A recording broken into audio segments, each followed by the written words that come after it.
Hello family, welcome back to Dawn of Faith. My name is Carohera Owala, and today we'll be studying God in Spirit. It's a continuation of an episode that we did previously. You can go check it. And we'll be measuring specifically on the flesh as the battlefield. We said God is spirit, and let all those who worship him in truth and in spirit. How do we worship God in spirit? And that is what we are going to understand. But first, we should know that the flesh is a battlefield that the devil uses to fight us against worshiping God in truth and in spirit. I'd like us to base our argument from the book of Galatians, chapter 5, verse 17. Allow me read it. Galatians chapter 5, verse 17.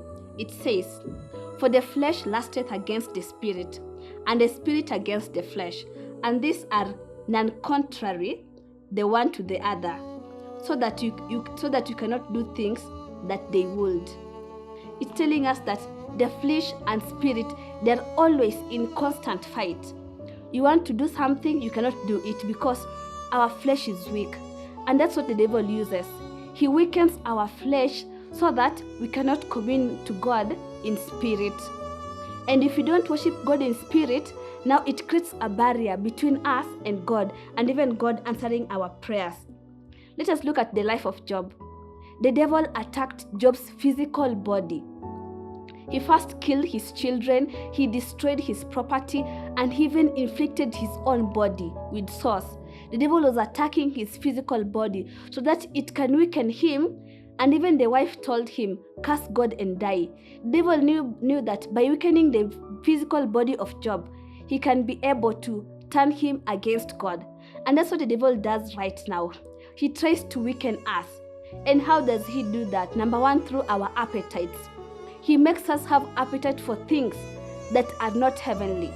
Number two, through our feelings. He gives us some feelings that they create a barrier between us and God. In the book of Isaiah chapter 59 verse 1 and 2, it says that God's hand is not shortened that cannot save us, neither is he deaf that he cannot hear our prayers. But sin, it brings a barrier between us and God.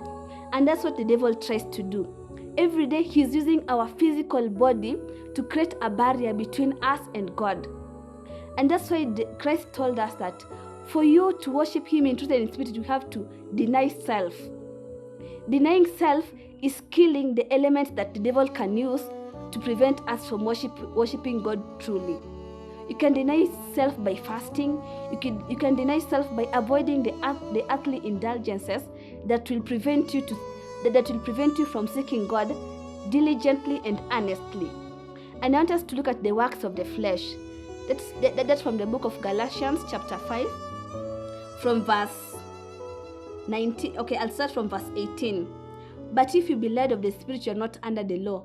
Now the works of the flesh are manifest, which are these: number one, adultery; number two, fornication; number three, uncleanness, idolatry, witchcraft, hatred, variance, emulations, wrath, strife, seditions, heresies." You see, all those things are the things that the devil tries to put our bodies to do.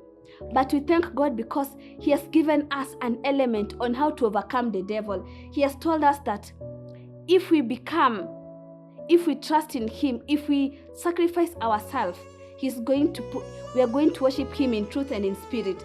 And I like to read from the book of Romans chapter 8. The book of Romans chapter 8, verse 5 to 7. It says, "Because the carnal mind is enmity against God, for it is not subject to the law of God, neither indeed can be. So then they that are in flesh cannot please God. But you are not in flesh." That's verse 9. "But in spirit, if so be that the Spirit of God dwell in you.